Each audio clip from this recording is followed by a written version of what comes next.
సుస్వాగతం నా యూట్యూబ్ ఛానల్కి స్వాగతం. ఈరోజు నేను చేసే రెసిపీ చికెన్ కర్రీ. అంటే ఒక గంట పాటు ఉప్పు, పసుపు, కారం పొడి వేసి కలిపి పెట్టాను. ఒక సగం ఉల్లిపాయ కూడా కేసి మ్యారినేట్ చేసి ఒక హాఫ్ అన్ అవర్ పెట్టానండి. దీన్ని చికెన్ కర్రీ కావాల్సిన పదార్థాలు: చికెన్కి మసాలా ప్రిపేర్ చేసుకున్నామండి. దానికి కావాల్సిన పదార్థాలు: ఎండుమిరపకాయలు, కరివేపాకు, కొద్దిగా నా సీక్రెట్ రెసిపీ బియ్యం, పుట్నాలు, పచ్చి కొబ్బరి, అలాగే ధనియాలు, మిరియాలు, 2 చెక్కలు, తర్వాత గసగసాలు, ఒక టమాటో, ఒక ఉల్లిపాయ, 4 పచ్చిమిరపకాయలండి. మొత్తం ఈ మసాలాలన్నీ పచ్చిగానే మిక్సీలో వేసుకొని గ్రైండ్ చేసుకుందామండి.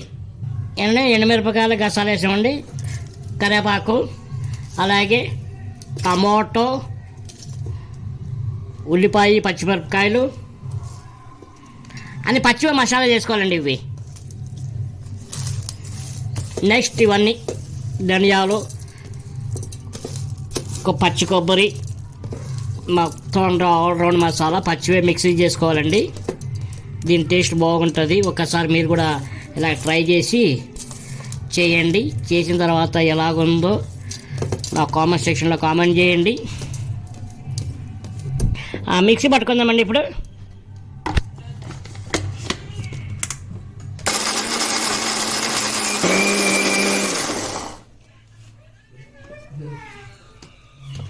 ఇప్పుడు పుదీనా వేసుకుందామండి. ఇందులో పుదీనా, కొత్తిమీర కాడలు ఉన్నాయండి. మిక్సీకి వేసుకుందాం. చూద్దామండి ఎంతవరకు అయింది ఇది. ఇంకో కొద్ది కావాలండి. కొద్దిగా నీళ్ళు వేద్దాం. ఇందులో సరిపోతాయి. మిక్సీ పట్టుకుందాం. చూద్దామండి ఇప్పుడు తీసి. ఓకే, మసాలా రెడీ అయిపోయిందండి. నెక్స్ట్ ప్రాసెస్కి వెళ్దాం.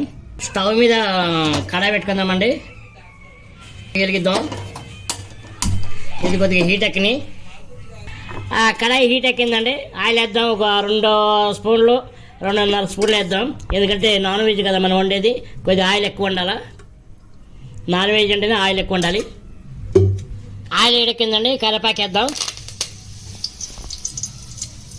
ఇప్పుడు అల్లం పేస్ట్ వేసుకుందామండి. కరివేపాకు వేసుకున్నాం కదా, అల్లం పేస్ట్ వేసుకుందాం.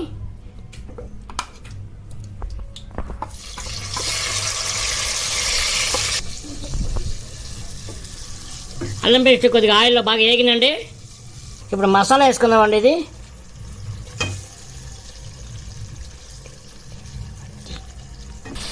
మసాలా కొద్దిగా బాగా వేగాలండి నూనెలో. ఇప్పుడు మూత పెట్టుకుందాం.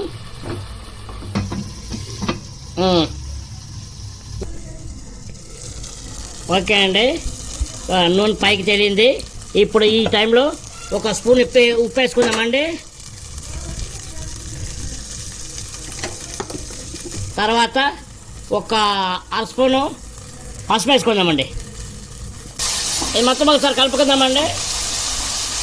కొద్దిగా నూనె పైకి చెల్లే వరకు కొద్దిగా ఉడికితే మసాలా ఆయిల్లో నెక్స్ట్ చికెన్ వేసుకోవచ్చు. ఇదండి కారం పొడి, ధనియాల పొడి, జీలకర్ర పొడి, చికెన్ మసాలా ఇప్పుడే వేసుకోవాలండి. దీన్ని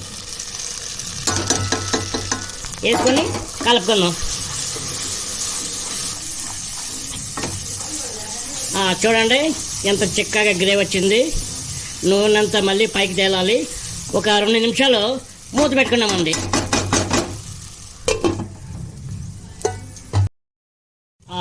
చూడండి మసాలా మొత్తం బాగా నూనెలో వేగిపోయింది. ఇప్పుడు చికెన్ వేసుకుందామండి. చికెన్ వేసుకున్నామండి. చికెన్ వేసుకొని తిప్పుదాం ఒక్కసారి.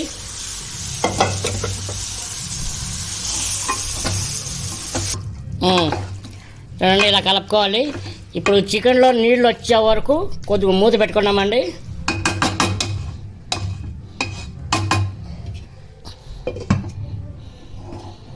ఓకే, చూడండి వాటర్ ఇందులో చూడండి ఎంత వాటర్ వచ్చిందో చికెన్లోనా. ఇది కలుపుకొని మనకి ఎంత గ్రేవీ కావాలో అంత చేసుకోవచ్చు. నాకు ఇంకా కొద్దిగా గ్రేవీ కావాలనిపించింది, నేను వాటర్ వేసుకుంటానండి. వాటర్ వేసుకుందామండి. చాలండి వాటరు. ఒకసారి కలిపేసి మూత పెట్టేసి తర్వాత మధ్యలో అలా తిప్పుకున్నామండి. నెక్స్ట్ దీనికి ఉప్పు తక్కువైందా కారం తక్కువైందా చూసుకుందామండి. ఇప్పుడు మూత పెడదామండి. గ్రేవీ ఎంతవరకు వచ్చిందో ఓకే, కొత్త లాడిపోతుందండి.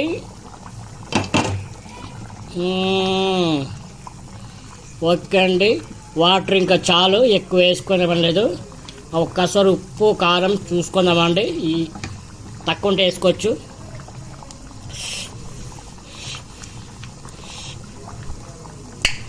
సూపర్గా ఉందండి. కొద్దిగా కారం తక్కువ అనిపించింది మాకు, వేసుకుంటాము.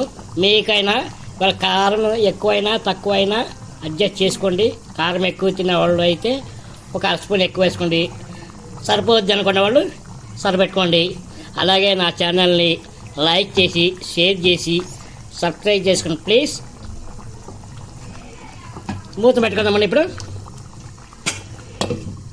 అండి ఇంత తక్కువ పడుతుంది, వేసుకుందామండి. వేసుకుని ఒకసారి కలుపుకుందాం.